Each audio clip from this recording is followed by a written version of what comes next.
Okay, Assalamu alaikum wa rahmatullahi wa barakatuh. Ustad Shoaib, what am I going to say now? My smile. Yes, absolutely. Thank you. Thank you for bringing that up for me this time. We are back with our students from the front history. We're back with our parents from the front history. We are also back with maybe so many other people from around the world who are going to be joining us. So, as we usually do, we give the first, 3 to 5 minutes over to everyone just coming in, making their way in. And seeing that it's Ramadan, I kind of feel a lot of people do, rest at this time of the day as well. But what Yeah. I've noticed is, the philosopher MMA is back, mashallah. That's Like interesting, salam. and so is Salah Mesti. Nice to have Salah. you both Salah. back. And Yeah. as I mentioned, Hussein Tahir was here at 4:53 with the salam. So here even before the classroom opened. So well done for that, Hussein Tahir, mashallah. As we're going to do, we're going to wait. Those of you who are joining us slowly but shortly, if you want to put up some questions you have regarding evolution, our sessions here, we go by comments, so they are interactive. They do have some form of structure, but that structure is on the spot Evolvable. created, Adaptable. evolve, yeah, and it's created in Dr. Shoaib's head as we go along. So if you have any questions from last week, previous week, or anything, you've been thinking about, even it doesn't necessarily have to be evolution related, even about philosophy or even science and Islam, and Professor will try his best to respond, inshallah. So do get those comments coming in. Sheikh Hamid, I Um, have a question for you. oh, interesting. Go for it, Sheikh. Have you seen the money heist, Sheikh? Yes, after you kind of gave me the virtues, I was, as I say, I was ready for 3 days after that, Sheikh. And how'd it go? I enjoyed it, Sheikh, especially the professor. That's what we call you. All right, alhamdulillah, man. I'm glad that you liked the show. Yeah. Yeah. Can I just ask Muhammad Mahir Hudaib, could you expand on what you mean by that? What is Dr. Shoaib's stance and what he thinks happened? Okay, so could you please expand? Are you talking about money heist or evolution or science and evolution or coronavirus? Those are the four things Or we were talking about. even my iftari, Sheikh. It could be a question about my iftari. Yes, So absolutely. What happened during your iftari, Sheikh? What bombshells took place, Sheikh, during your iftari? So, Muhammad oh, Mahir, we had do expand korma, on Sheikh. that. Chicken korma. Sorry? Oh, Chicken mashallah, korma, Sheikh. fantastic. Yeah, Mashallah. alhamdulillah. That's Alhamdulillah. fantastic. Wow, fantastic. So, those of you who are joining us now, don't worry, we're just waiting for everyone to. Well, here's an interesting question. You might want to answer that. Dr. Shoaib, is chemical engineering a good career? The philosopher MMA asks. Chemical engineering is an excellent career choice if you want to make money. Yes, I think it's a really good option. It's very hard. Your mathematics need to be really strong. I remember when I was doing my undergrad, we had so many, differential calculations that we had to do, and you have to be very good at programming because some of the new softwares require you to be well versed in that. But if you're willing to take that on, then I think chemical engineering is a good option. Particularly in of course, like if you're in the oil sector or in the gas sector, opportunities are quite ripe and you get paid a lot. So my first job here, I was working for an oil company, and even though they paid well, it didn't work personally for me because I didn't just want to sit behind a computer and crunch numbers. I felt that engineering was a very boring job. I felt it was so boring. But I know that people who want to make money, this is the perfect career choice for you guys if that's your goal. For me, money was not necessarily the goal per se. I wanted to kind of make a good living, enough living, but also be able to explore and grow as an individual. And I felt that philosophy and theology did more of that for me.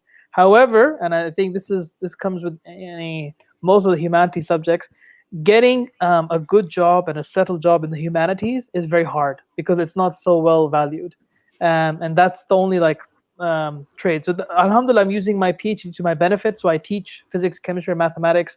I teach at the high school level, I teach at the university level, so I have something to fall back on. But otherwise, I think that being a professional chemical engineer really wasn't my cup of tea. Hmm. So, what you're actually saying, Sheikh, from what I can fathom, is that you gave up your really high paid job or highly paid job for the pursuit of Islam. Yeah, you could say something like that. Yeah, alhamdulillah, like my university job is is very good. We have a good package and everything. But with the chemical engineering jobs, you can get like pretty decent salaries, very high up. So the first job, you can easily. So here, like the university that I was working with, they were easily paying you what was it about? You can get paid about £60,000, and then benefits at the end as well of every year. That's the first starting position, Sheikh. It was really, really good, but it was not my cup of tea. Like I really wasn't enjoying it. Right. Okay, interesting. Okay, so I think it's now 5 past 5, so we can somewhat start our session, I think. Are we ready, Sheikh? We're ready, Sheikh. I think Philosopher Emma has another question. I think interesting. Shall I put that up, Sheikh? Here we go. Philosopher MMA. So I'm 17 and I'm interested to study physics, but my parents tell me to do engineering. So what do you think I should do? Engineering, I think it has. I honestly believe the best career choices, right, in comparison to natural sciences.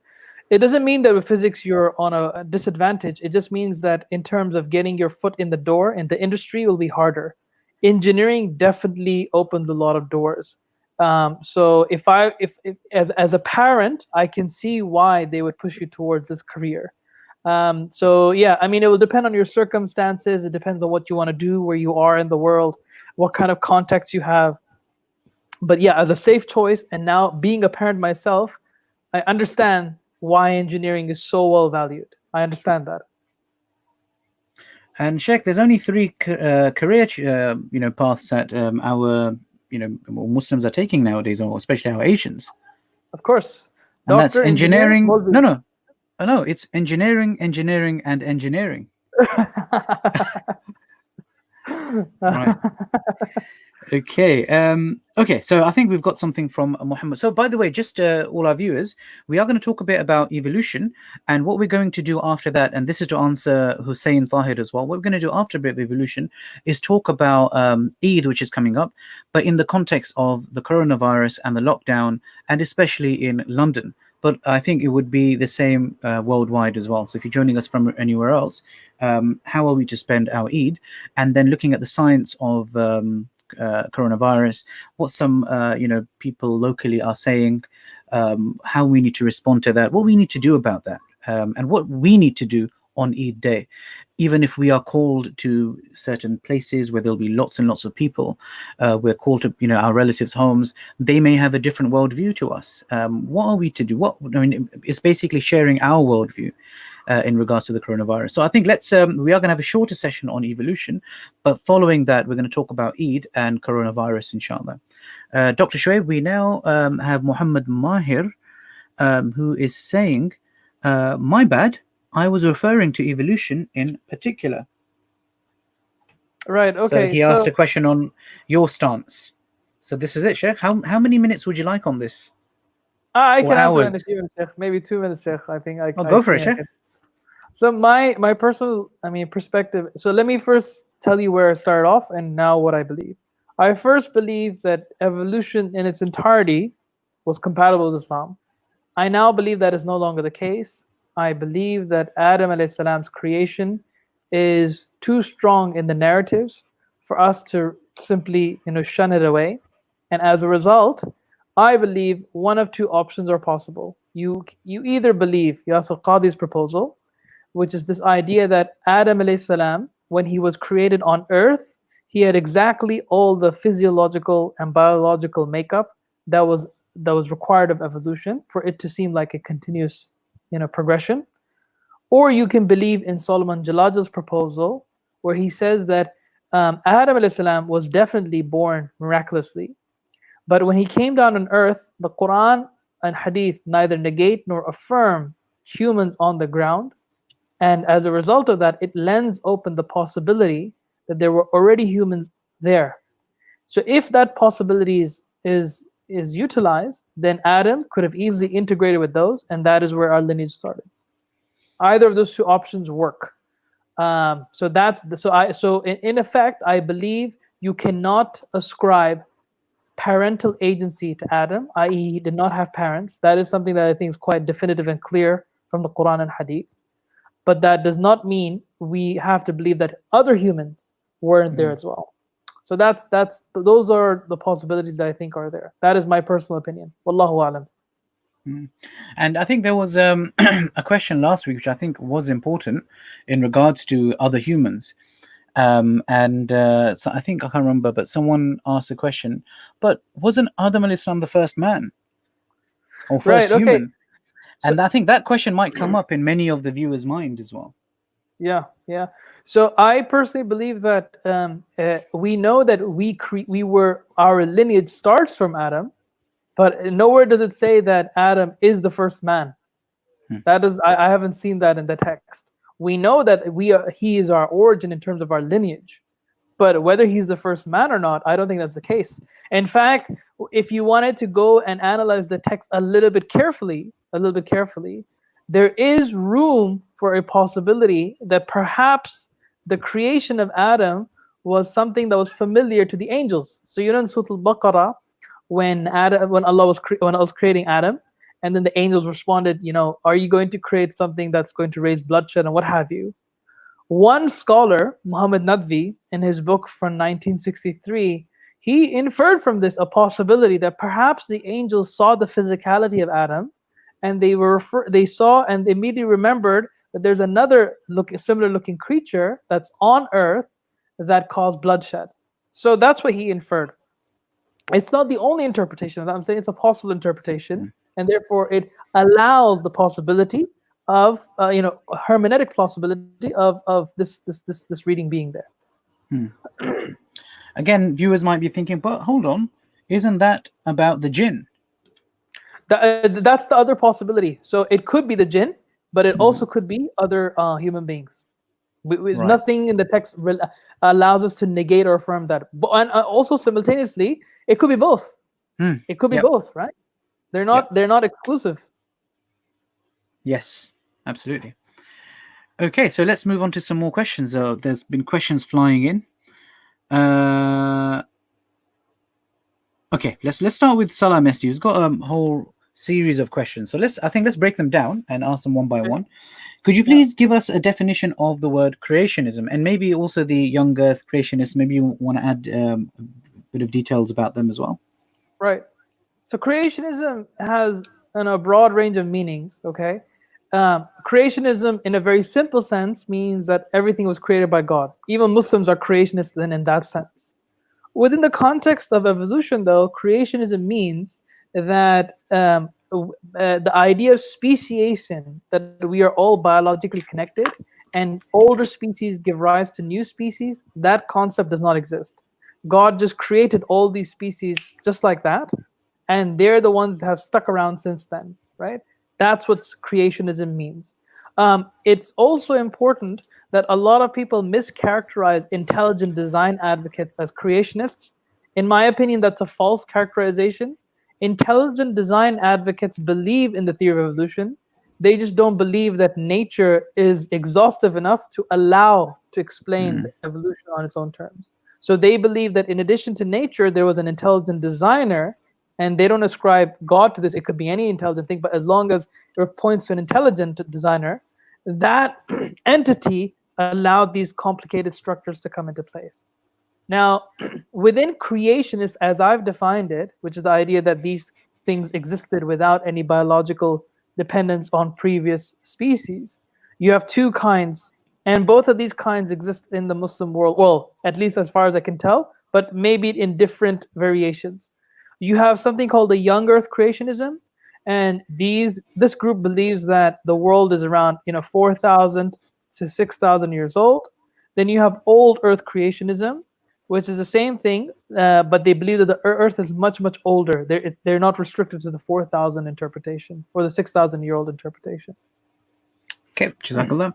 And then a follow-up question on that by Salah Messi is because, now coming back to creationism, because if we accept evolution as a scientific fact, we also accept that all is created by Allah Azza wa Jal, but this name creationist means for atheist that...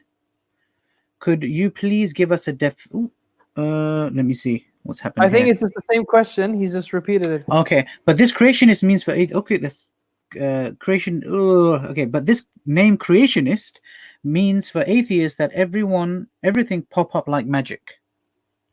Yeah, Did you so get I the whole think gist of that, Sheikh? I got that. Yeah, so I Okay. think that yes, we believe that evolution is a scientific fact, no problem. But as Muslims, we also believe in miracles, right? And miracles do not conform in the scientific method. As I've mentioned before in my previous lectures, that science works with the presumption that regularity is in effect. The moment regularity stops, we can no longer do science. If you drop something and it goes in different directions every single moment, we would never be able to construct the theory of gravity, for instance, right? So regularity is a firm principle that is required for us to do science. Miracles are when those regularities break, or when Allah changes those regularities as per His will whenever He wants to do a miracle. So if the atheist wants to say that this is a scientific problem, of course it's a scientific problem, because it's not in the purview of science. That's the point. It's not in the purview of Yeah. science. We do not believe that science can answer everything. This is one of them. And isn't it meant to be a scientific problem if it's a miracle? Exactly, right? So now I'm of course simplifying what is otherwise a large debate, because what is a miracle? What are the laws of nature like? What is their standing? All of that has a heavy discussion in philosophy of science and religion. But put a long story short, the nature of science, at least as I understand it to be, it is only an explanation of the natural world. Now you may be asking, well, miracles are natural. Of course, miracles are physical regularity. Oh, sorry, miracles are against physical regularities, but they are supernatural in that they're going against natural things. So when we, for example, think that fire is natural, it burns, that's its nature. When we have a fire that gives off the complete opposite effect, that's not natural anymore. The same way, when we throw sticks, we don't expect the seas to split in half. That's not natural according to what we've understood from the laws of science. Supernatural is when we have these effects coming out of these things that are contradictory to what we know, and they have a supernatural origin. In fact, regularity and irregularity are both created from God. The point is that God can pretty much change those regularities whenever He so wills. That's the point.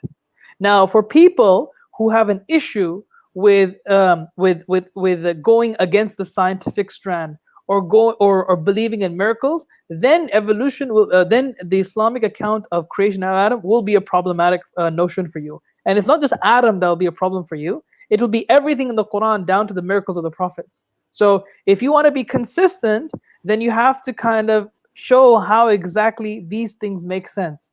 If you rub them off as metaphors, well, that goes against the language of the Quran. In the Quran, we have clear indicators when something is a metaphor or when something is not a metaphor. Yes, there's a scope of nuance and reason in place, but that doesn't mean that, oh, conflict with science, therefore metaphor.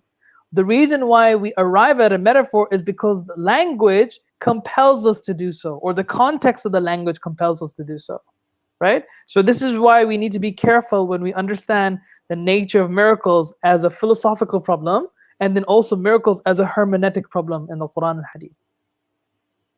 Brilliant. And hopefully, Salames, you can get back to us on that question if you have any further. Just to mention what Muhammad Hadib is saying, that, yeah, Yasir Qadi for me is a remarkable one. Yeah, Okay. I agree with that. I think it's an ingenious solution. I think it was a very good solution, personally. Frankly speaking, I thought he did a good job in trying to, preserve the value of the text and preserve the science. And frankly speaking, there's nothing wrong with that solution whatsoever. It is perfectly compatible for you to say, right, okay, that from a scientific perspective, everything seems like it's a completely continuous, narrative, that everything has had parents. But then the Quran is telling us, informing us that, Adam was created as a miracle. He wasn't part of the evolutionary process. Fine, no problem, right? And can God do that? Yes, it is in His power to do miracles. Now what the only concern with Yasir Qadi is people will think, isn't that deceptive of God? Now, Yasir Qadi already has a response to this. It is not deceptive of God, because within the rubric of science, he knows the limitations of science. So that's why he's informing you that what you cannot know through science, and that is that he was a miraculous creation. Like I said, if you have a problem with miracles, then you have to re-explain everything in the Quran that talks about, miracle events. So you have to have a consistent narrative that balances both of these pictures. Absolutely. And I remember you saying, I think it was last week or the week before, that because Hussein Tahir is actually mentioning, I think Dr. Solomon's theory is good. And I Yeah. think just a slight nuance difference is that with Dr. Yasir Qadhi's explanation is it's human exclude it's where you exclude the human from the process of evolution, but with Dr. Solomon it's the Adamic exclusion from Yeah. So yeah. Yasir Qadhi believes that humanity started with Adam. Therefore, if you exclude Adam, by default you exclude humanity. But Jalaj's solution is very interesting in that he makes a distinction between the origin of Adam versus the origin of humans. He makes that disconnect. And as a result, it allows him to comfortably say, yeah, we believe in human evolution. It's possible. The Quran doesn't negate it, nor does the Quran affirm it, but it's possible. But the only thing we cannot accept is Adam. And that for me, I am now convinced that we cannot have parents for Adam because of the scripture. I think that it's difficult. And out of those two, Professor, which one do you kind of go towards? So I personally take the same principle that Imam Ghazali takes so he says when you have options and both options are plausible, right? You don't need to restrict yourself to one position. I mean, both are at the end of the day are reasonable, or if there's more than two, the options are all plausible. Therefore, you should just be happy with those. And I'm happy with either one. I don't have a problem believing Yasir Qadhi's proposal. I don't have a problem believing in Salman Jalaj's proposal. There are some interesting consequences of Jalaj's proposal, which I'm interested in exploring as an academic. But I have no problem accepting either one. For me, it's no biggie, no big deal.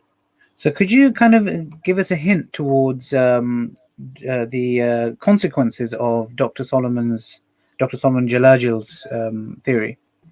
Yeah. Okay. So just so in order for me to explain, then let me talk about this. Yeah. So this is from the beginning of time, and then as time is progressing, evolution is occurring, right? And humans have come in the way. Adam then pops into existence from heaven, and then he meets humans, and then that's when our course begins. Humans begin, right? The lineage of humans. Now, and where does Hawa or Eve fit into that? I just want to get a when we know that Adam alayhi salam, when he descended to earth, the descension was encapsulating three entities at the very least: Adam, Hawa, and Jinn at the very least. Yes. So, and as a result, when Adam descended, so did Hawa. Okay, so why is there not as much interest in Hawa as there is in Adam? Well, I think that's you can ascribe all sorts of reasons: patriarchy, simplicity, whatever you want to say, right? I think it's just what I mean Adam, I mean the first human beings, and those were the couple. But bear in mind also Hawa came from Adam, according to the hadith, right? She was created from the rib of Adam. So in anthropology they talk about Lucy. How would you fit Lucy in all of this, and maybe explain who Lucy was? She's not part of EastEnders or anything, but maybe you want to give a bit of but background before to her. I do that, I need to explain the consequences. Okay, sure. Yeah, absolutely. Go for it, Sheikh. So, sorry for cutting you out, Sheikh. No worries, Sheikh. The last thing you just to remind you where you were at. Yeah. If you want to carry it from there. So we have evolution occurring since in the beginning of time, and then we have humans come up. And then at some point, Adam as salam dropped down alongside Eve and then integrated with those human beings, right? Now, in order for this to work, there are a couple of things that need to be questioned and clarified. The distinctive thing that makes us human is the spirit, the ruh, okay? Now, there is a debate amongst ulama. There is a debate whether non-humans have souls or not, okay? So if they don't have souls, then it becomes quite clear to understand the demarcation between humans and non-humans. If they do have souls, then we have to understand how is Adam so unique? In what regard is he unique, right? Now, coming back to the first option, if he didn't have if those non-humans do not have a soul, then when Adam integrated and possibly maybe married in between those human beings, how did they do that? And did they have language? Did they have conceptuality? Because we believe the ruh comes with certain conceptual baggage that non-humans don't have. So for example, we can do mathematics, but a dog can't do mathematics. We can do communication. We can come up with quantum mechanics, but a dog can't do that, right? So those pre-Adamic humans, right? What were they like? Were they able to speak?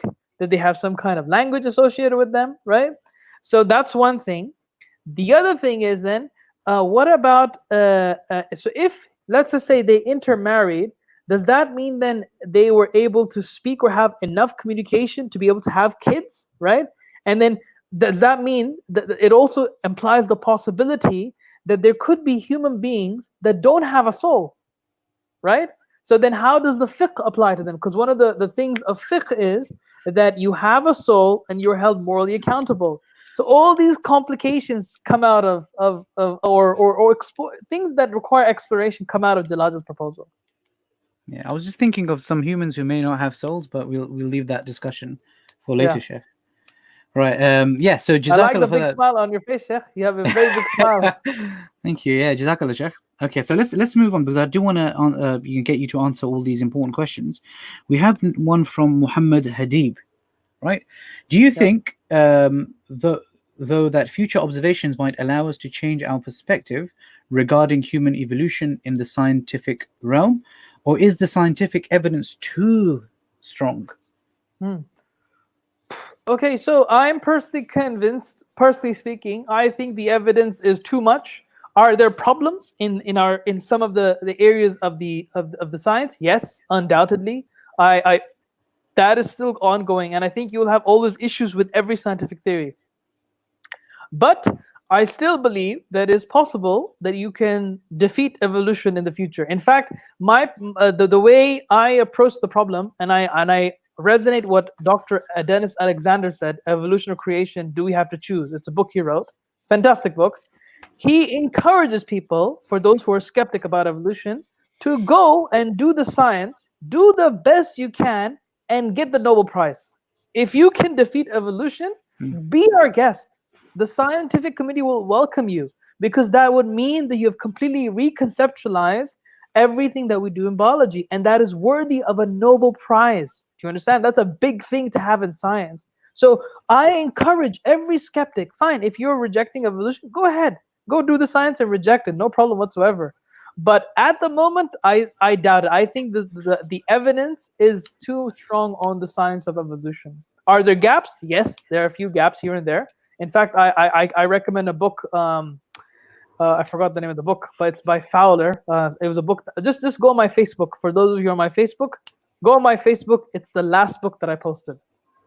Okay. I'll try and bring that up later on when you're talking.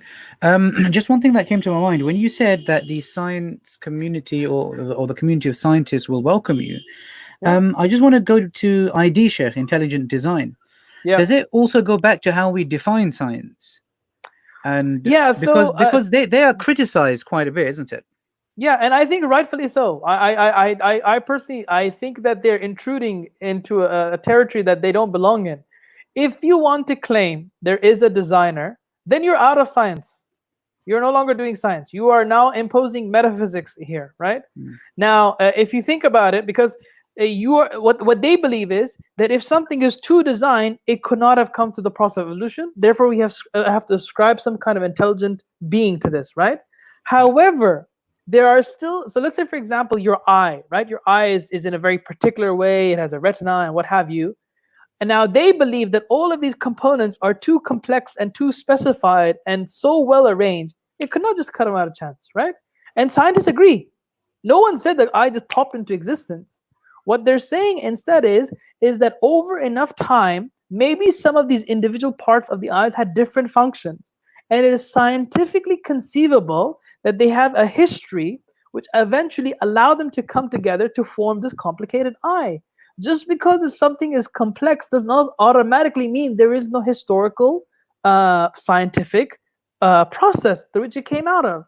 And that's the reason why I believe that ID is no longer a scientific theory. It's a metaphysical theory. That's one problem. The other problem is to go into the quarters of biology and ignoring physics, chemistry, mathematics, and all the other disorder of the world is highly selective to argue for a designer, right? What about all the suffering that's happening in the world, all the evil that's happening in the world? You don't look to design for there, right? And we also have some elements of bad design in our body, right? How do you do that?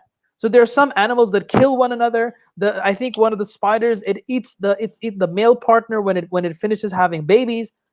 What kind of design is that? Do you see my point? It's very, very selective. I find it really, really selective evidence, number one. And I feel it is not in the territory of science.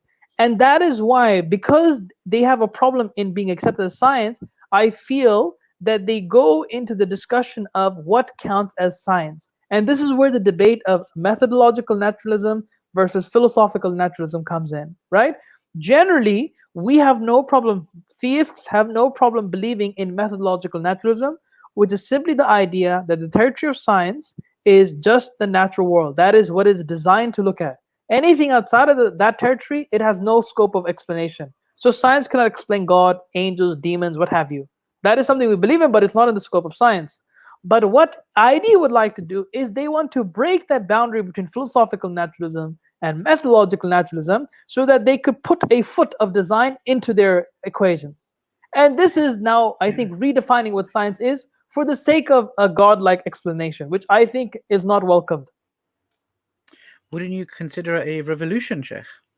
No, I would say it would be a de-evolution. Okay, no, I said revolution in thinking and thought. No, because I think that, like I said, if you don't need to, if you want to prove, first of all, we know for a fact that most of these ID advocates, they're religious folks, right? And the ultimate explanation for that is to prove some kind of God through these concepts.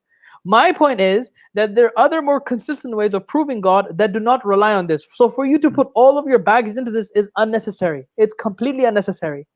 Given that point, to argue with scientists that when you have these complicated things inside of you and they cannot just have come by natural chance, and then automatically assuming you must have to ascribe it to a designer, is, I think, really undermining the possibilities of what scientists can do. And I think that's where the problem I have with them is, right? So like I said, God would exist regardless of whether there was design or not. So to put all your chips in that bag is heavily problematic. Okay, so we need more bags. Let's move on to the philosopher MMA Sheikh. Is it, okay, good question. Is it against the Islamic Aqeeda if a Muslim believes in evolution in its entirety? So if you want to maybe just explain what Aqeeda is as well, and then explain whether you think it's against Aqeeda. Right. Okay, so Aqeeda is basically this idea that, first of all, Aqeeda is, it means a doctrine that you follow and that makes you a Muslim, right?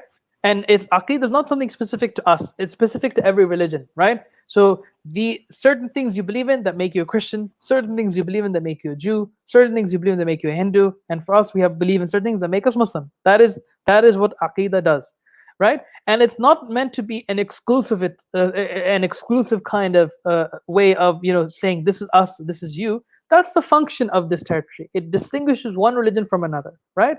So no Muslim, for example, will ever say we believe in 3 gods or 1 in 3 like Christians do. That is something Muslims don't accept, and that's why, as Muslims, we have a distinctive theology to Christians.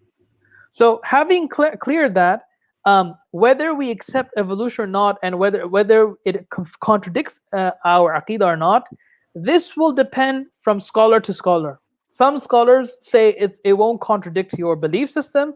Some scholars say it's considered outright kufr. So if you adopt evolution, it's kufr. An example of this is, for instance, Sheikh Nuh Keller. Nuh Keller is a very prominent, American theologian. He wrote an article in 1992, and he's published it several times again. In his most recently in See Without Shore, his book. And in there, he clearly says that anyone who believes in this has adopted kufr, right? And there are other theologians. So, for example, Sheikh Salman Yunus, who has an article online who says that we respect our teacher Sheikh Nuh Keller because Sheikh Nuh Keller is a very senior scholar, and we respect his opinion, but it does not lead to kufr. At best, we can say they may have had an erroneous position or maybe an erroneous reading of the Quran and Hadith, but to say that this person is now kafir is problematic, right? Because that is a really strong charge. They believe in everything else. They believe in prophets. They believe in all of that. Right, so I wouldn't warrant it to be kufr. So that is the interpretation that I'm inclined towards. people who believe in evolution in toto, that Adam was also, had a parental agency, I wouldn't say they're kafir. That is wallahu alam, but that is my personal opinion. But like I said, it will depend from one scholar to another. Brilliant. Okay, so we've got a lot of questions, Sheikh. So what we're going to do is start moving through them because we don't want to miss any out. The philosopher MMA. So I'm just going to go in order, chronological order, saying American polymath John William Draper talks about something called Mohammedan theory of evolution in his book, History of Conflict Between Science and Religion. Do you know what it is about? Yep. So John William Draper is, I think he was a scientist, if I'm not mistaken, and he wrote a book on science and religion. I forgot the exact title, in the late 19th century, so 1880 or 18 something like that. And within there, he talks about how Muhammadians, so Muhammadian means Muslims at the time, and he says that these Muslims developed the theory of evolution long before us. And he's referring to people like Al-Jahith, Rumi, Ikhwan al-Safa. And I have mentioned several times in my previous lectures, and I also have a publication that discusses this, that our Muslims unfortunately did not talk about evolution. They were talking about a different scheme called the Great Chain of Being. And unfortunately, John William Draper misunderstood that, and he assumed that Muslims adopted evolution when they in fact did not adopt anything like that. So that's what this is about. Hope that makes sense. Yep. That was perfect. If again, philosopher, if you need to ask any questions on that, you can. Moving on to philosopher MMA once more. I see many Muslims using this to prove that Muslims already knew about evolution before Darwin, and I think you've answered that already. I personally believe they have completely misunderstood the text. Go back to the primary text. Go back. So, Sheikh, you can even put my link there if you want. So if you guys search my article, it's called Old Texts, New Masks. I'll repeat, Old Texts, New Masks, and just type in my name, Shoaib Ahmed Malik.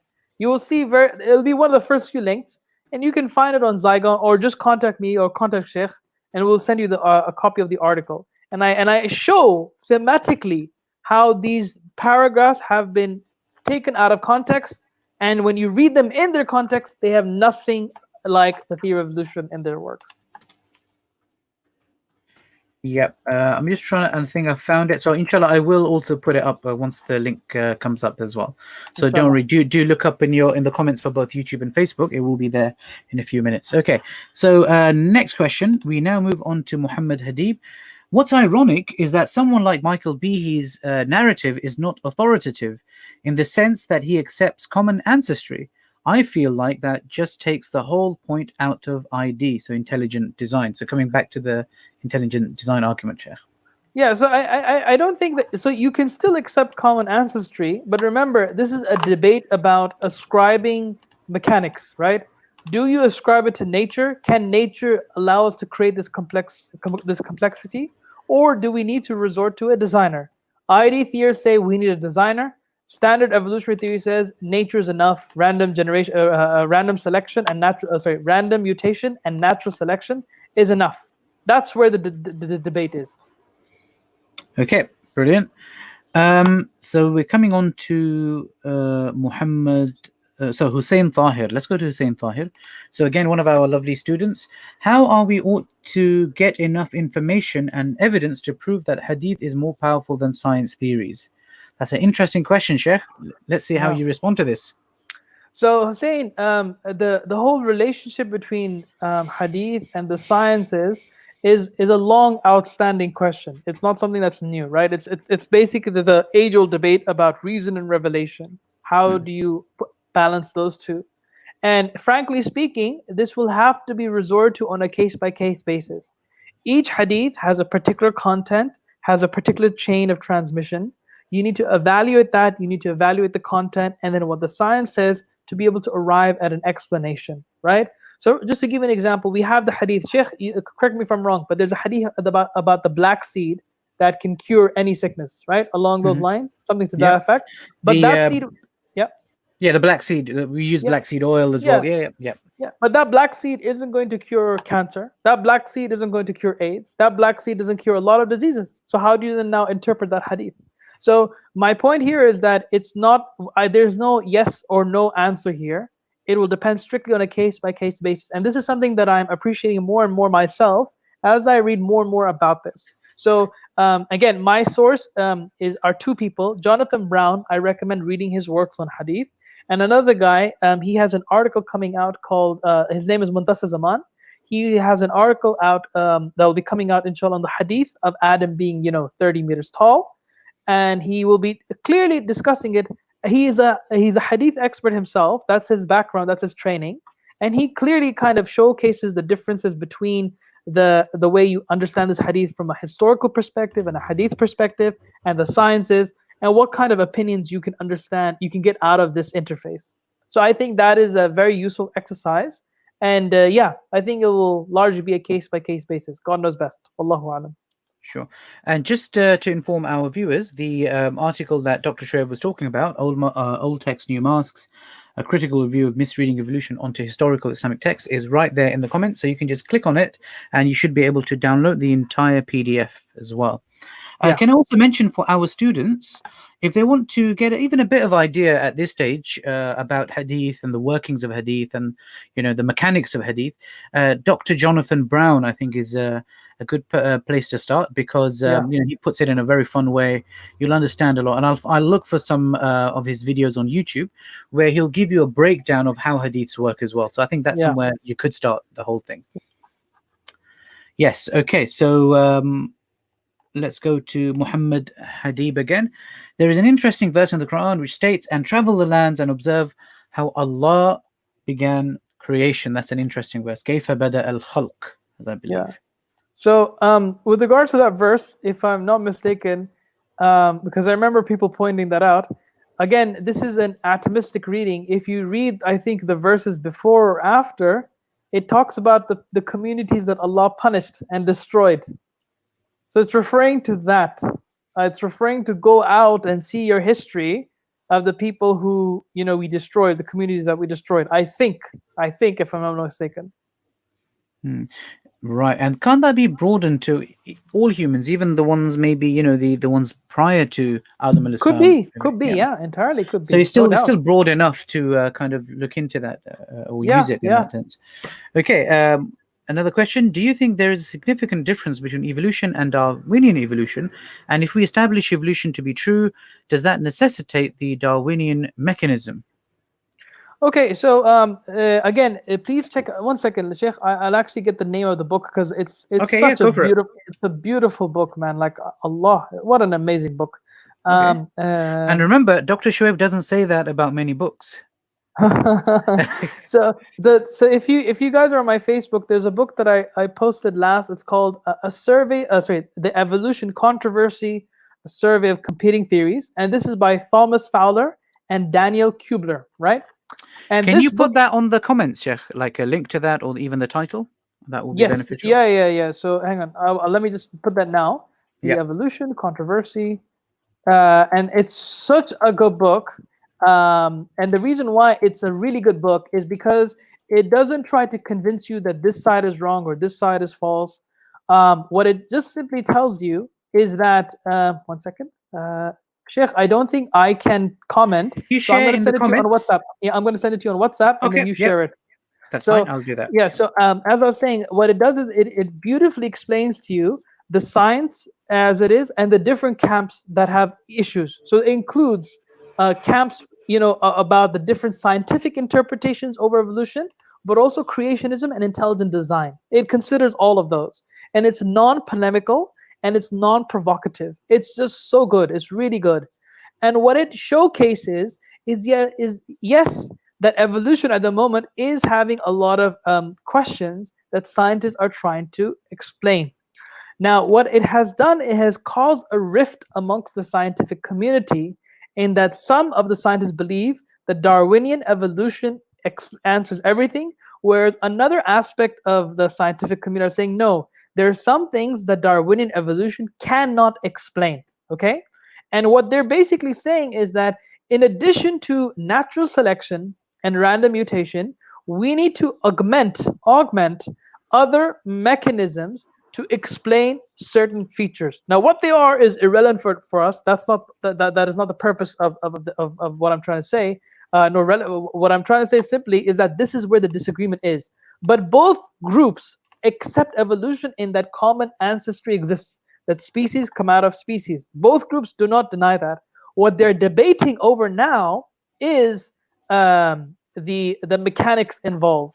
So Darwinian evolution gives primacy to natural selection and random mutation, whereas non-Darwinian evolution or pseudo-Darwinian evolution gives primacy or just maybe equivocation to other mechanisms. That's where the debate lies at the moment. Right. Do you think maybe you could explain that for an 8-year-old, Sheikh? Or do you think it's what you just mentioned? Which part? Regarding the difference? A lot. Yeah, all of it, Sheikh. Okay, so in very simple terms, and maybe also in the terms of that book as well. So if they were to read that book, what would they find? Okay, yeah. Right. So in very simple terms, evolution at the moment is the predominant narrative. So the narrative that currently defines what the theory of evolution is known as Darwinian or neo-Darwinian evolution. Okay, another name for it is the modern synthesis. Okay, now that paradigm strictly believes that evolution rests on two things: natural selection and random mutation. What these are? It's not. Don't worry about that. Now, there are other scientists who are saying that Darwinian evolution cannot explain certain things that we're finding from our data.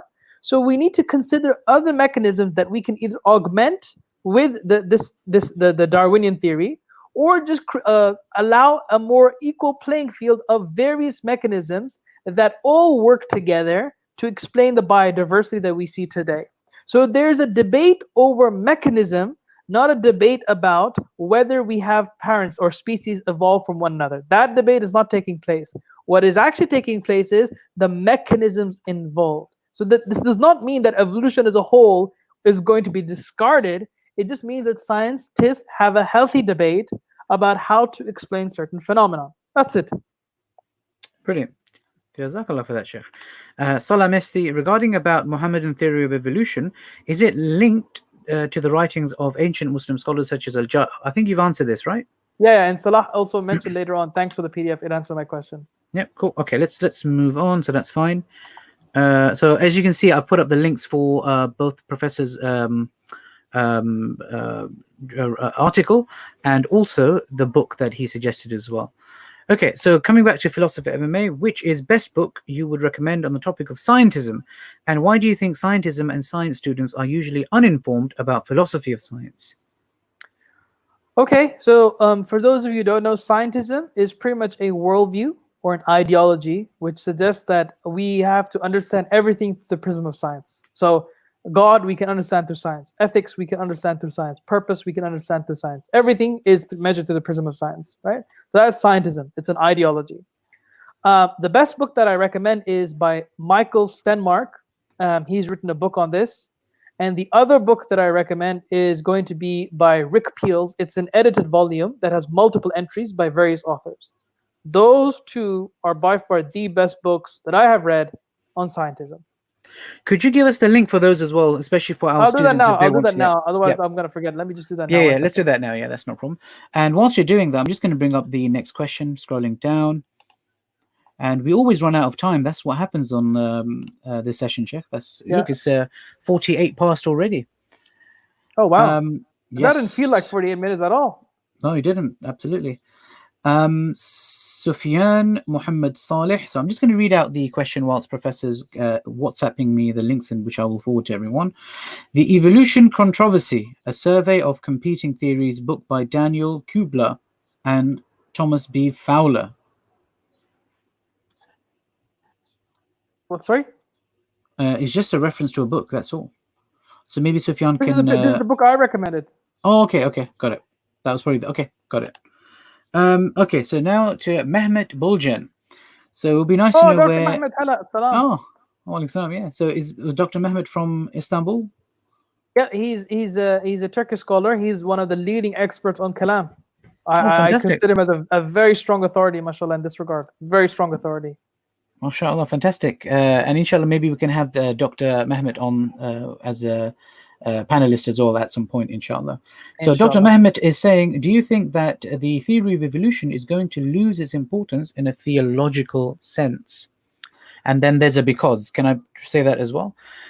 Because we now have much more fundamental theories that we can establish the God-universe relationship in theistic sense. For example, the theory of evolution is surrounded and governed by the Big Bang theory, entropy, quantum physics, and the last point by Doctor is, by all of which theists can establish some cosmological arguments regarding God's existence and his continuous intervention to the universe. So firstly, Dr.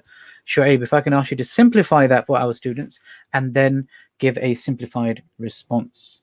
Okay, so Sidi Mehmet is pretty much saying that evolution it doesn't exist in a vacuum. Evolution is governed by other physical theories that we know. So, for example, quantum mechanics, the Big Bang, and what have you. Rather than reconciling evolution with Islam, we need to go into something much more fundamental, which is the physics. Because even our traditional scholars, they went directly to the physical structure of the universe to show how it could be related to how God controlled everything. And this is something that he even mentions in his book. I remember reading that. And that's why most of our ulama in the past never paid attention to biology, right? Because biology was never an issue from a theological perspective.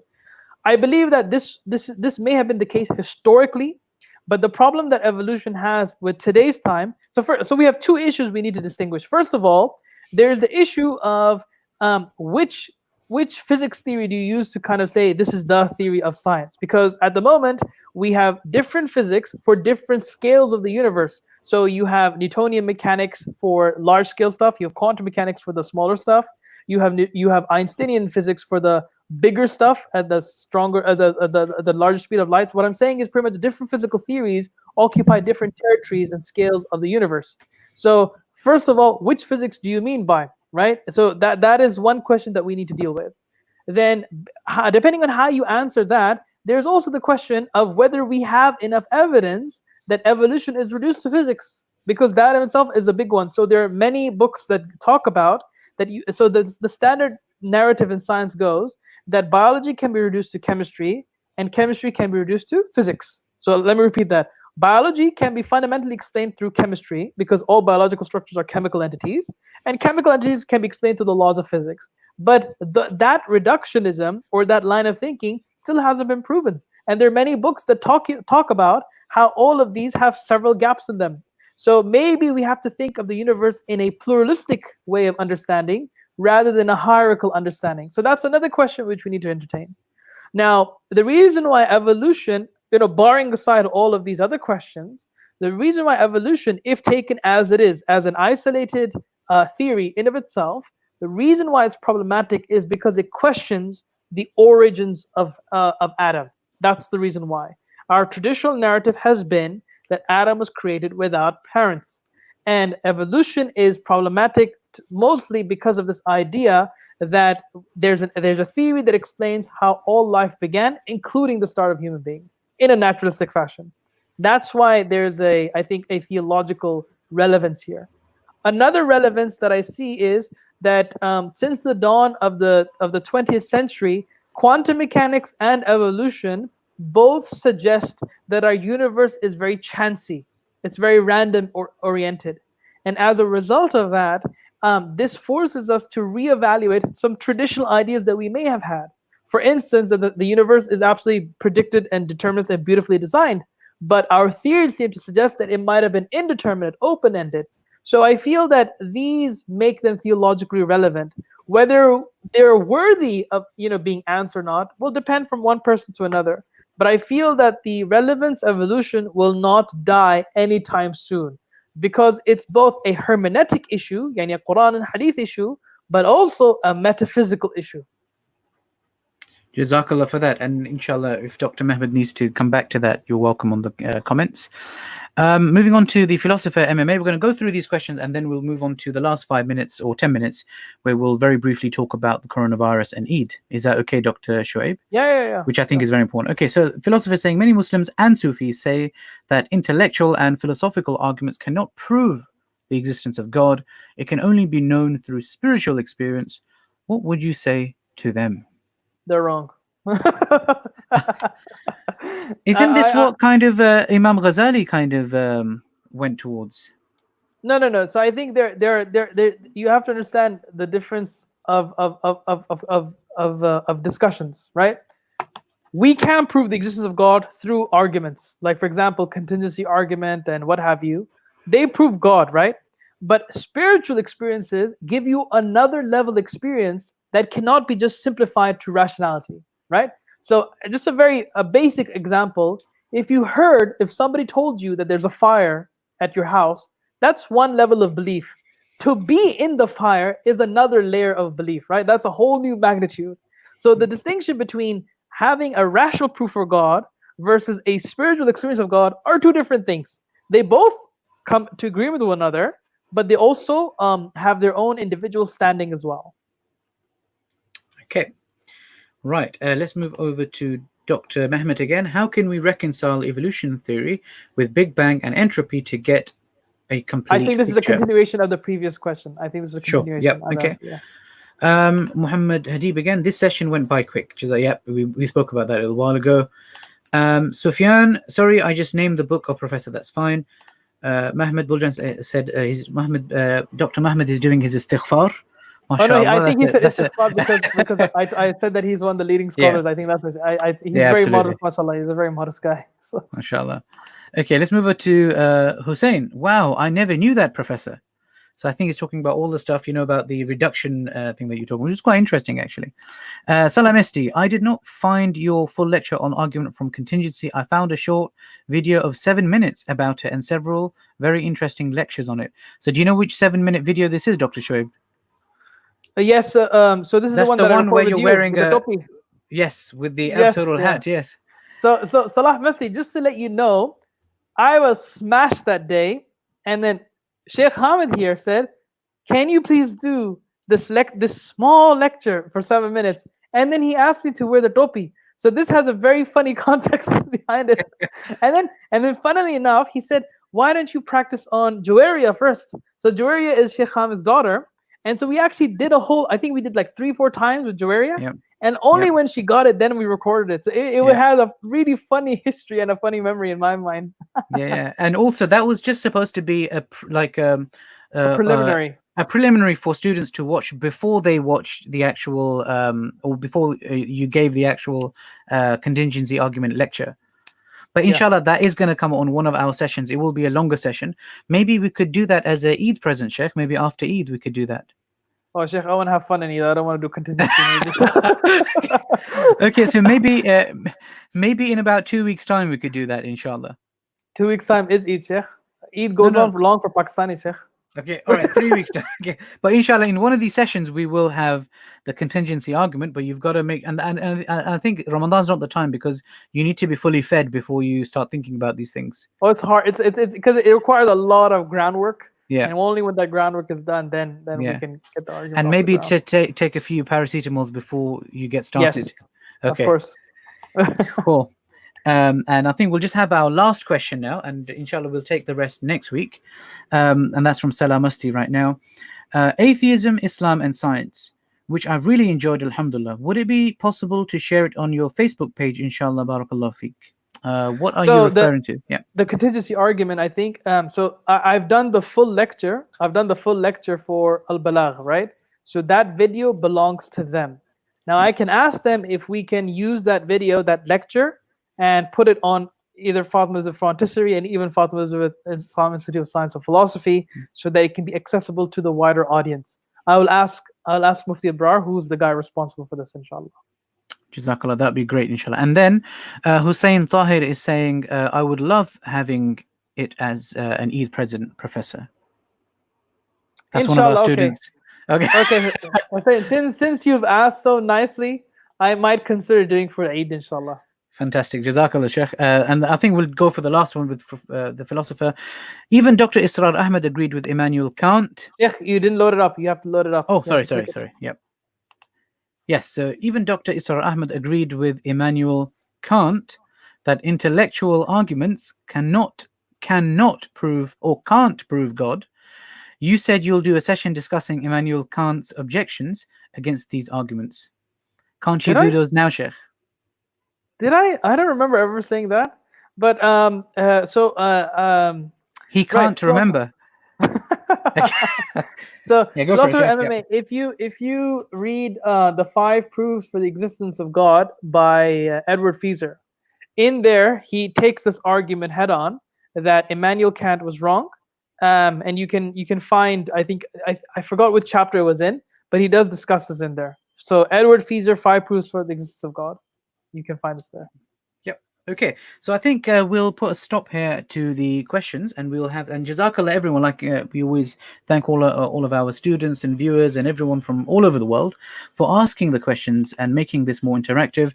And I think it gives Dr. Shoaib a chance to also think about what everyone else is thinking about, and maybe some of that can even come into his book to kind of full on engage with some of these questions. So Jazakallah for that. And it gives us a good view of what everyone's thinking about evolution and what's going on in everyone's minds, to then for us to have a fruitful discussion about this. So now we wanted to move on for the last, I think, 5 minutes or so, 5-10 minutes max, about Eid, which is coming up, inshallah, one of the days of the weekend. And just to let our students know, there is no weekend madrasa because of that. But what are we to do during Eid? It's never happened to us before, where we are in lockdown and we are not to leave our homes and socialize with even other family members. And I think the problem that occurs is everyone thinks differently. So there may be some of us who think, you know what, it's over now. It's gone all the way down, right? There's only like 100 deaths. So this signals the end of it. That's one way of looking at it. There's some people who think, you know what, there's some kind of, what's the word, Sheikh? There's Relaxation. no, there's no, this whole coronavirus is made up. It's a hoax. Oh, propaganda. It's propaganda. There was like a protest in London, I think a few days ago, against the lockdown, where the police were trying to, take them and, get them to go back home. There's that kind of thinking as well. So one is, okay, it's relaxing now. The government has also, and I think the problem is also with the government in the way they communicate to the masses. They may be saying one thing, but because there's not the amount of clarity that's required, once that message reaches the masses, it's no longer clear at all. It gives the opposite effect of being very confusing on what to do. And people then think, okay, they've eased it, we can do anything we want. And then there's also the fact that there may be people of faith, like Muslims and even other people from other faiths, who say, you know what, we have faith in Allah. We're not going to, nothing's going to happen to us unless Allah wants or wills. Therefore, we're going to go and meet our relatives. And this has happened at a difficult time because Eid is coming up this week, and we now think that it's okay, because lockdown is easing down in London, but also other parts of the world as well. It's okay to now meet our relatives during Eid. Now, I think the problem with that, first of all, is once you do it once, then it becomes normal. And then you have no hesitation in continuing that throughout. So we wanted to talk about this, Professor, that look, first of all, there's people who have these different worldviews about the coronavirus, and then also including from the scientific perspective, it being a hoax, but also at the same time it being, and there's people who say, look, lockdown is not effective. There's people who say that as well.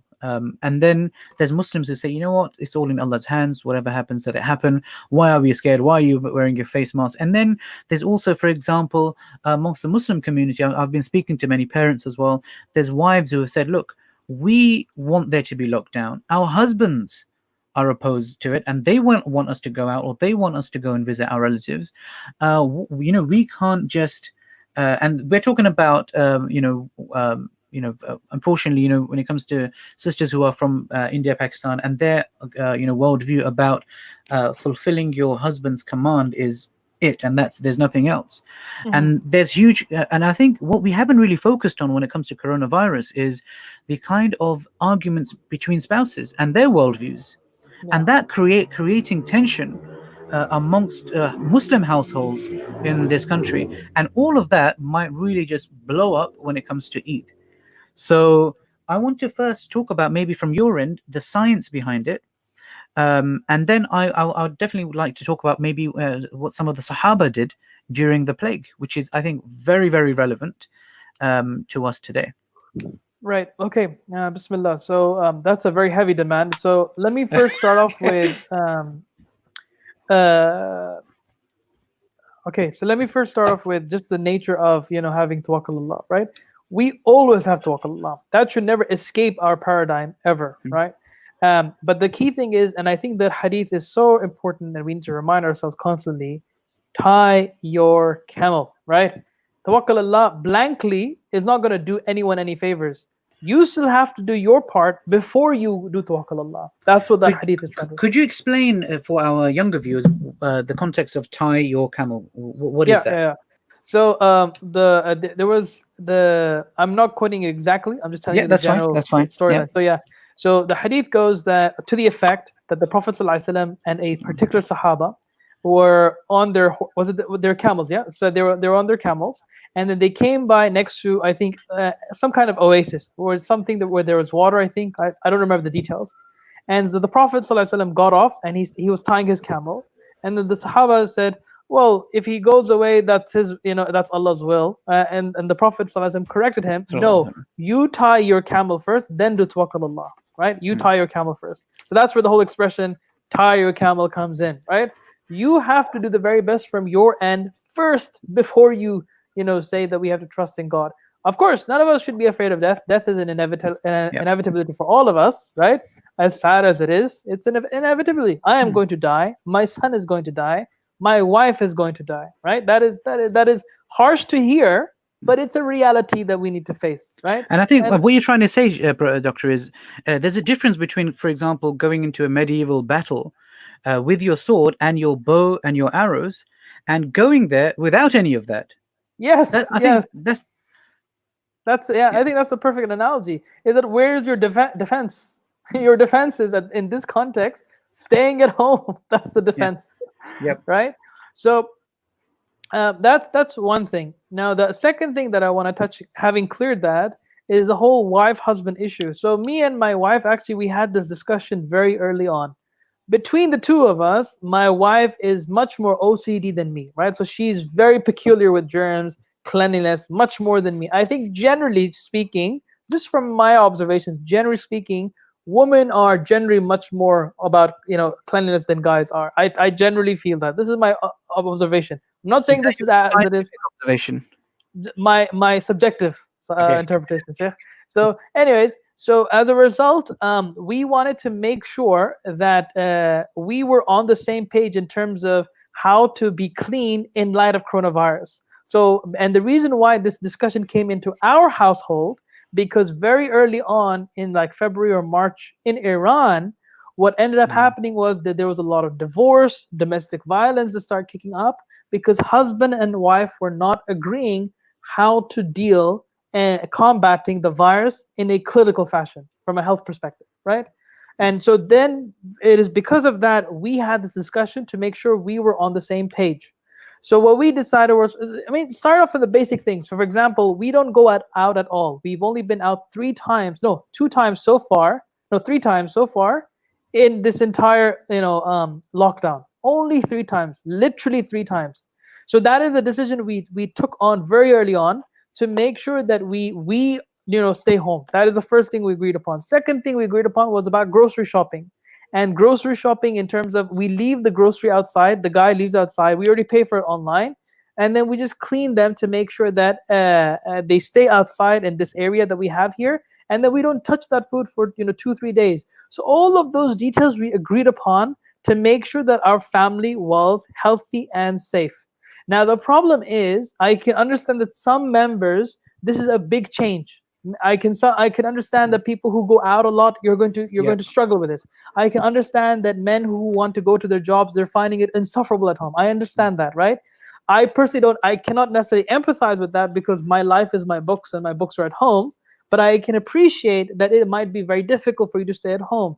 Now, what we agreed upon is that maybe this is a new opportunity for us to rewire ourselves in terms of getting closer to our family. So I'm a workaholic. And my wife knows I'm a workaholic. I work nearly 24/7 sometimes, right?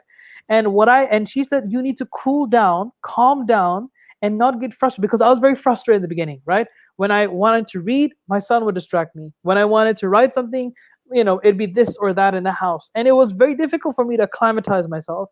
So I understand that people who are outgoing or whose work depends on going out, it can be difficult. This is a very sudden change. I understand that. However, what we need to understand is that this is a collective ship.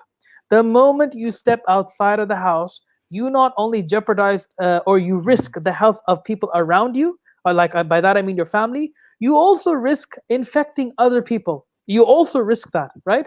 Now, the problem here is on the day of judgment, when the science is clear, the science is clear about this. If you step beyond those boundaries, you will be questioned on the day of judgment. So think about it like that. So if your personal frustration is getting the hang of you, at least let your religion remind you about how to control that frustration, right? And you have to be very, very careful in not losing it. I understand that staying in the house is boring, but you have to come up with things to keep yourself busy. So what we do is we set certain hours of the day. So for example, at 4 p.m., me and Jonah, we do some exercises at that particular time. My son's name is Jonah. What we do sometimes is we have lunch together. We haven't had lunch together for ages. I've had my son for 3 years, and it's for the first time we're having lunch, because most of the time I'm at the university. And it's an amazing experience. I'm loving it, right? So you have to really take this as an opportunity than as a curse. And it's not just a change in practice, it's a change in mentality. Until this happens, this will never come out. Practice will never happen properly. And that was something I was struggling with. I am telling people out there, I struggled with that. It is something that I found difficult. And I'm sure you are finding it difficult too. But please acknowledge, understand, the science of this virus is robust. Authorities are very clear in how quickly this can spread. And staying at home is the best way to combat this virus collectively. UK is already in a very red alert situation, and it has become the hotspot for this virus in Europe. If you are stepping outside of your home, you're contributing towards that, right? Please stay indoors. Follow those regulations that that have been outlined and been shared even by Sheikh Hamid, because otherwise you're going to just delay the response of this entire thing. Now, for the skeptics out there, the people who are saying, well, the whole thing about the science, etc., who's the authority? When you want to go to people who, to know about a subject, you go to the authorities. I'm not going to go to a Christian to learn about Islam.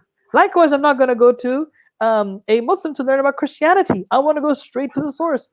So when you speak, when you want to understand, people are saying it's skepticism, all of that. What's the authority? Who's the authority behind it? And as you crumble through the narrative of these propagandists or skeptics, you find that their foundations are ultimately hodgepodge, right? It's nothing at the end. So I'm saying is, put your belief in the authority, which is what we can do. Islam requires us to do that, right? Whenever muftis, for example, they make fatwas about medical operations, they have to resort to speaking to doctors. Likewise here, this situation is no different. We have to resort to speaking to immunologists, people who are experts in virology, and be able to take their understanding and implement it. And most of these scholars, including the World Health Organization, are very clear to say that this is a worldwide conspiracy. Okay, you can believe that if you wish, but then you are risking the lives of people and you don't have evidence to back it up. Now, this whole documentary came up relatively quickly. I don't know if you heard about it, Sheikh, this propaganda documentary about the virus. It was immediately criticized by several scientists, right? So my point is, please trust the relevant authority. Can I interrupt you on that, Sheikh? So, Yep. I'm trying to get into the minds of many of our parents, for instance. They have their own careers, they have they're really busy to look into a lot of this. And what tends to happen, and I've received so many messages like this, and a lot of these messages make my blood boil. Because what the outcome of these messages will ultimately be is people are going to take this whole virus lightly and step out and then continue the spread of the virus. So there's messages which people, and most people out there, cannot differentiate the difference between which messages or WhatsApp messages are coming from authority, which are not coming from authority. So I think it's important to understand who is the authority and who determines that authority, because what's going to happen, and there's this whole thing out there now, oh, we don't believe in these authorities or that authority, they want to inject us with these chips and things like that.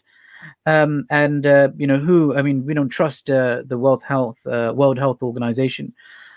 What is to be done in that case? I mean, the way I look at it, Dr. Shoaib, is you have two options, and I'm kind of looking at it from the Islamic principle. You have two options. One is just say, okay, there's some kind of hoax, and it's problematic. It's not there. Okay, even the numbers that we see on the charts and on the statistics are wrong and they're exaggerated. That's one opinion. Okay, that's one. And the second opinion is it's there based on the science. The virus is there and it's spreading, and in the United Kingdom it's the worst. So now you have two options, right? You have the option of it's not there, and the other one is it's there.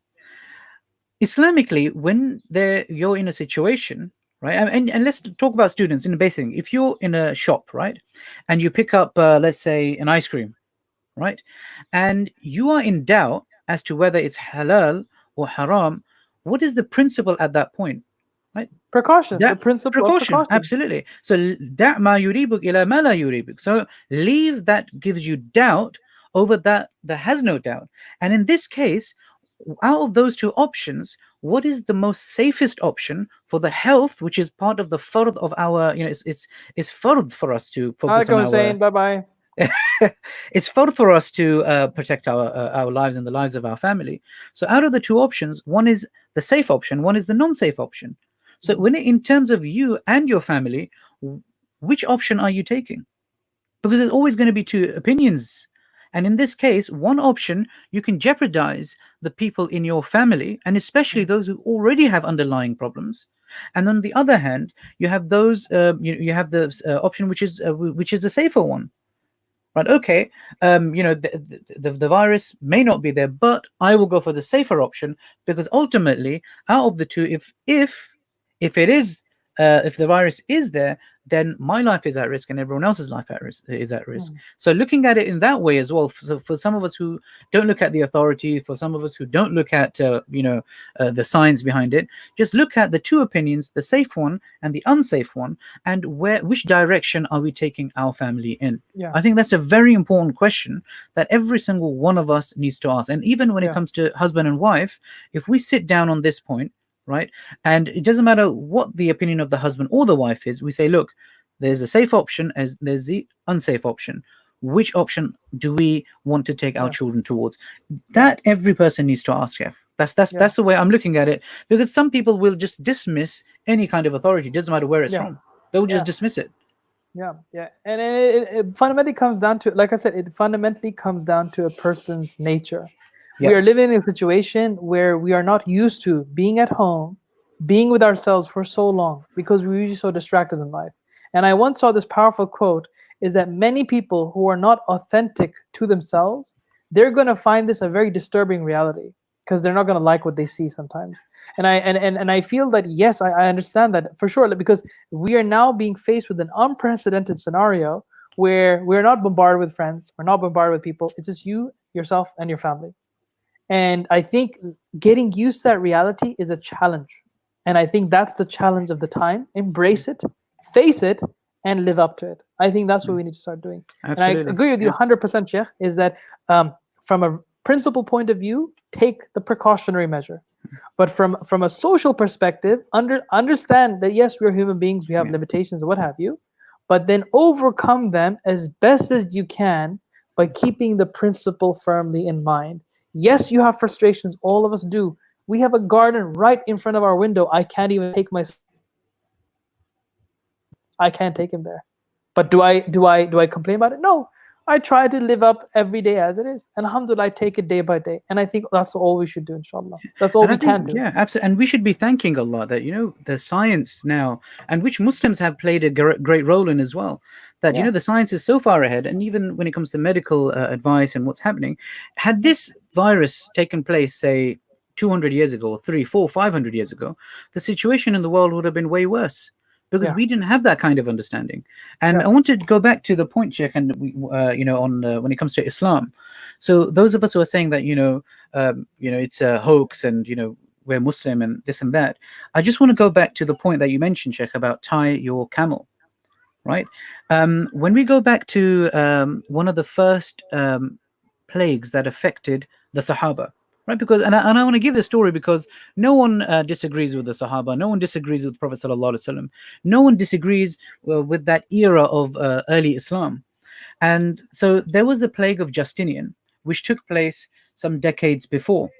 And then the second wave took place after Prophet ﷺ passed away, whilst many armies of Muslims had gone up into Byzantine land, or today's, you can say, Jordan and Syria.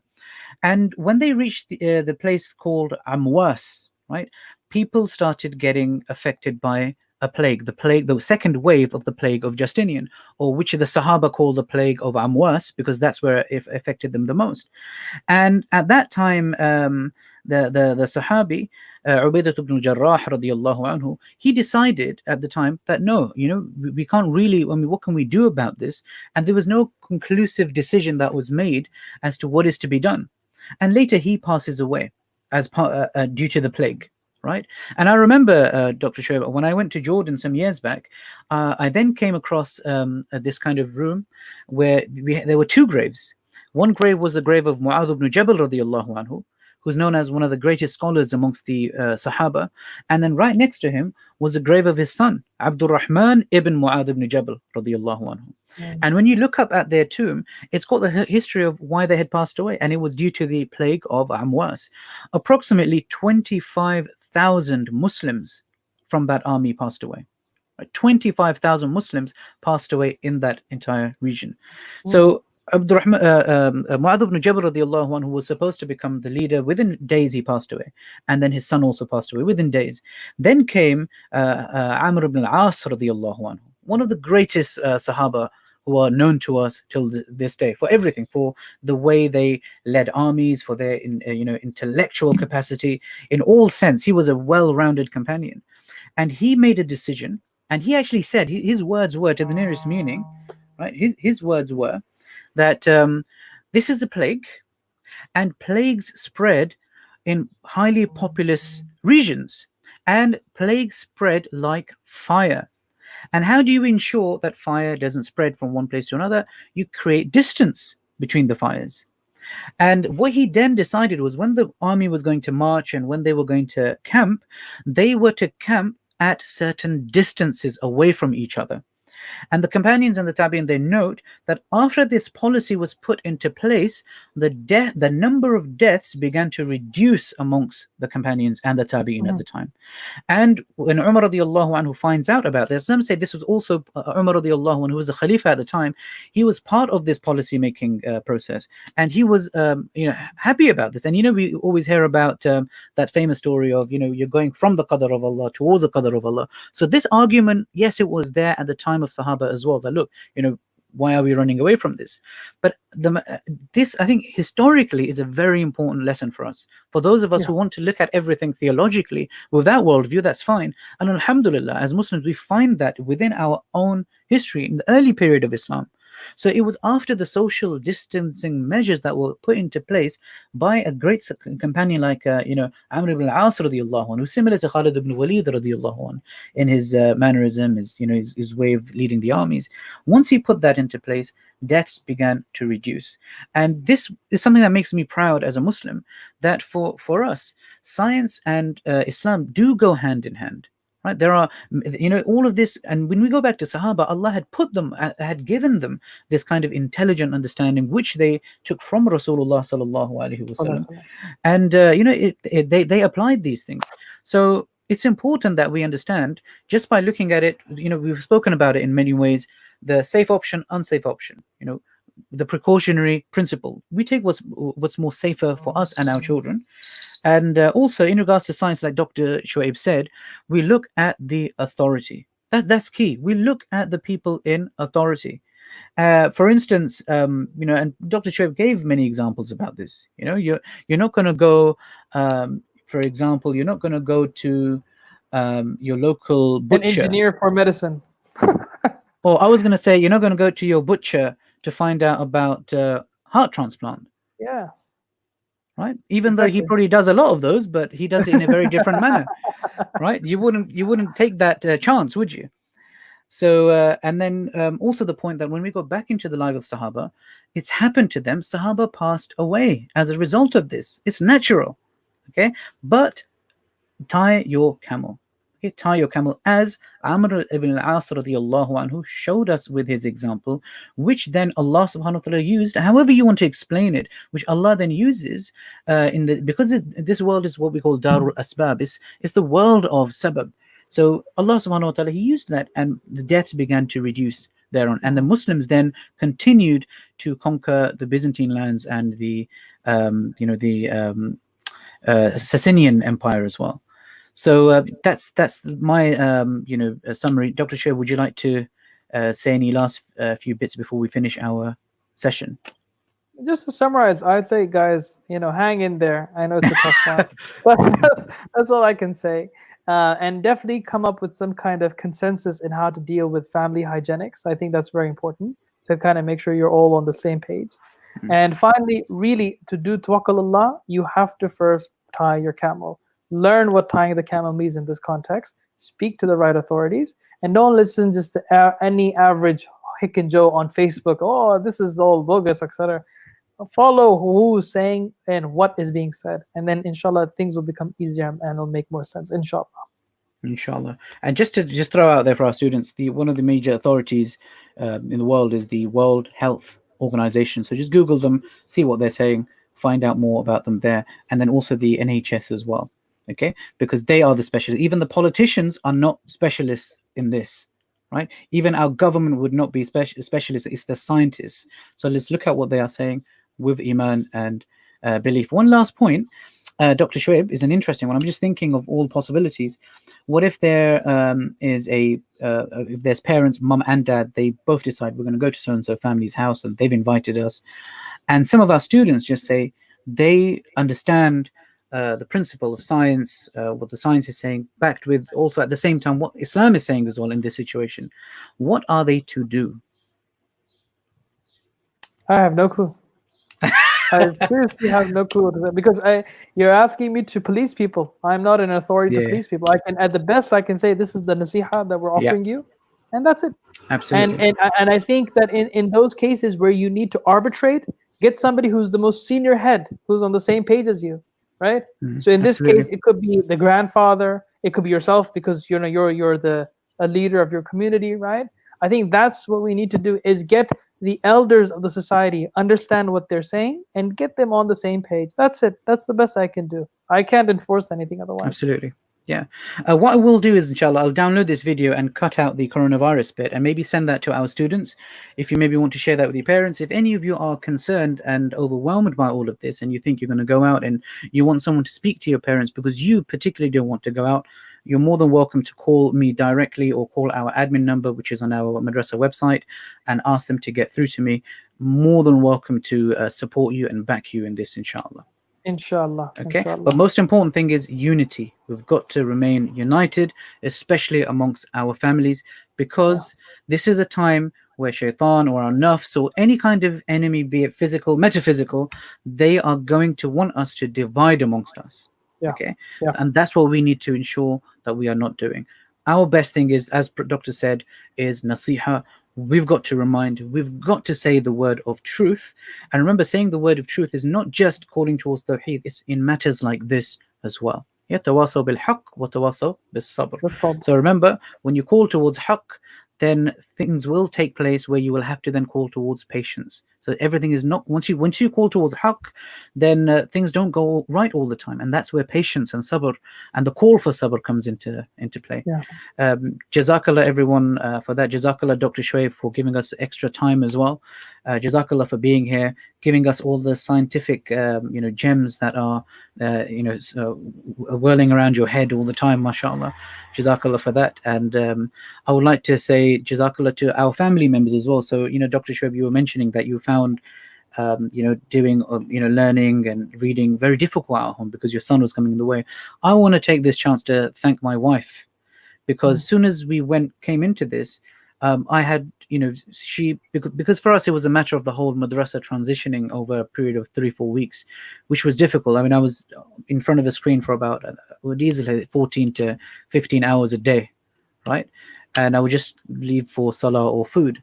And then I would like to thank her in making sure that all the kids were in the other rooms. And that's why, if you see, I've moved rooms now so they can have more space to play downstairs, because they were restricted too much.